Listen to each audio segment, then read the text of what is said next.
پینے کے پانی کی شدید کمی کے باعث اسکندر اعظم کے ہزاروں سپاہی ماری گئے۔ ایران اور بلوچستان کے اس ساحلی پٹی کے دلکش خدوخال پر یونیورسٹی آف جنیوا اور تہران یونیورسٹی نے ایک مشترکہ تحقیق کی جس میں ایسی 36 چٹانوں کا مشاہدہ کیا گیا۔ اس تحقیق کے مطابق چٹانوں کی کٹائی میں یہاں صدیوں سے جاری کٹاؤ کے مؤثر عمل اور تلچھٹ نے اہم کردار ادا کیا ہے، جس میں سمندر کی لہریں اپنے ساتھ بہت سی مٹی اور دیگر مادے ساحل پر منتقل کرتی رہتی ہیں۔ مختلف بلندی کی چٹانوں پر 1 سے 10 میٹر اور کئی جگہ اس سے بھی زیادہ موٹی مٹی کی تہیں مشاہدہ کی گئیں، جن میں ساحل سمندر سے بتدریج اضافہ ہوتا رہا۔ سمندر کے مد نظر اور تیز طوفانی ہواؤں نے مکرانی ساحلی پٹی اور ملحقہ پہاڑی چٹانوں کی تلاش خراش کچھ یوں کی ہے کہ دیکھنے والے کو پہلی نظر میں یہ کسی قدیم تہذیب کا آرکیولوجیکل کمپلیکس معلوم ہوتا ہے۔ نمبر 3، امید کی شہزادی۔ ہنگول نیشنل پارک کی ایک پہچان پرنسس آف ہوپ نامی ایک چٹان ہے۔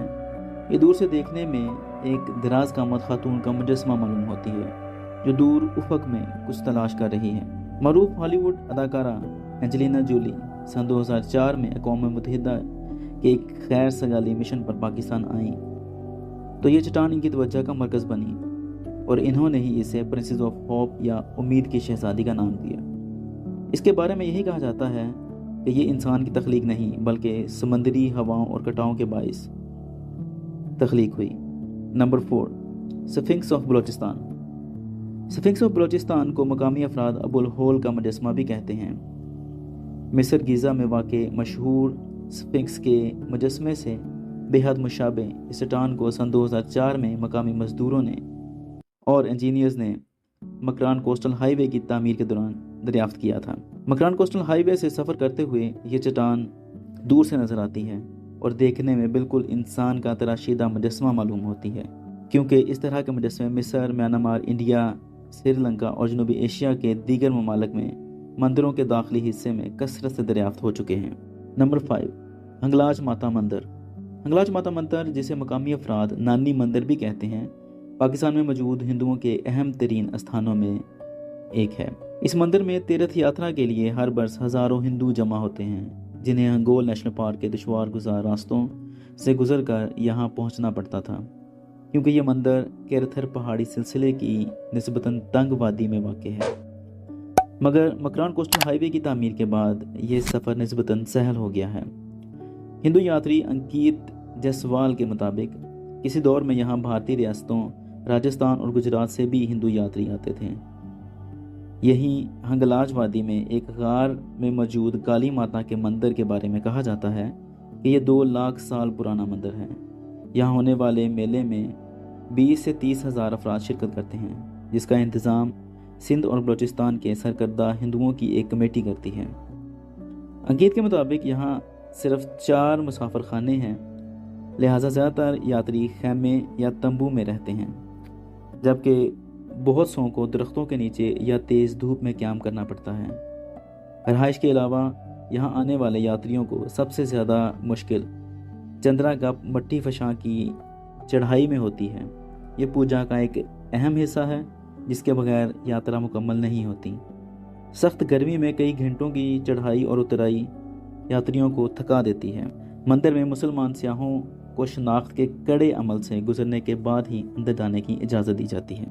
نمبر 6، مکران کے دلکش ساحل۔ ہنگول نیشنل پارک کے آخری کونے پر کڈملیر سے ملحقہ ساحل، جسے ورجن بیچ بھی کہا جاتا ہے، کو سن 2018 میں ایشیا کے 50 خوبصورت ترین ساحلوں کی فہرست میں شامل کیا گیا تھا۔ اس سنہرے ساحل کے اطراف صحرا، اونچے پہاڑ اور مٹی فشاں سیاحوں کے لیے کشش میں اضافہ کرتے ہیں، مگر پاکستان کے دیگر ساحلوں کے برعکس یہاں ابھی تک زیادہ سیاحتی سرگرمیوں کا باقاعدہ آغاز نہیں ہوا۔ مکران کوسٹل ہائی وے سے سفر کرتے ہوئے بوجی کوہ میں واقع ساحل سپت بیچ تک بآسانی پہنچا جا سکتا ہے، جو بلوچستان کا ایک اور محصور کن ساحل ہے۔ یہ پاکستان کا وہ واحد ساحل سمندر ہے جس کے گرد پہاڑوں میں غار ہیں۔ محمد حنیف بٹی کے مطابق مکران کی ساحلی پٹی پر یہ ساحل چونکہ لوگوں کی نظر اور پہنچ سے ابھی تک پوشیدہ ہیں، لہٰذا یہاں انسانی سرگرمیوں کے باعث ہونے والی زمینی و آبی آلودگی نہیں ہے۔ گنگول نیشنل پارک کی مینجمنٹ ٹیم 20 سے زائد ارکین پر مشتمل ہے، جن میں وائلڈ لائف پاکستان، صوبائی محکمہ لائف سٹاک، ماحولیات اور سیاحت کو براہ راست جوابدہ ہیں، مگر پارک کا انتظام بلوچستان کی صوبائی حکومت کے پاس ہونے کے باعث بہت سی جگہ ابھی اصلاحات کی ضرورت ہے، خاص طور پر پارک کے دور دراز علاقوں تک سفر کی سہولیات، شکار پر پابندی اور مقامی افراد میں جنگلی حیات کے تحفظ سے متعلق آگاہی پیدا کرنے کے لیے فوری اقدامات ناگزیر ہیں۔ سامعین و ناظرین، امید کرتے ہیں آپ کو یہ ویڈیو پسند آئے گی، اور اگر پسند آئی ہے تو اسے لائک کر کے اپنے دوستوں کے ساتھ شیئر کریں، اور ہمارے چینل کو سبسکرائب کر کے گھنٹی کے نشان کو دبا دیں تاکہ آپ کو نئی اپڈیٹس ملتی رہیں۔ ملتے ہیں اگلی ویڈیو میں۔ فی امان اللہ۔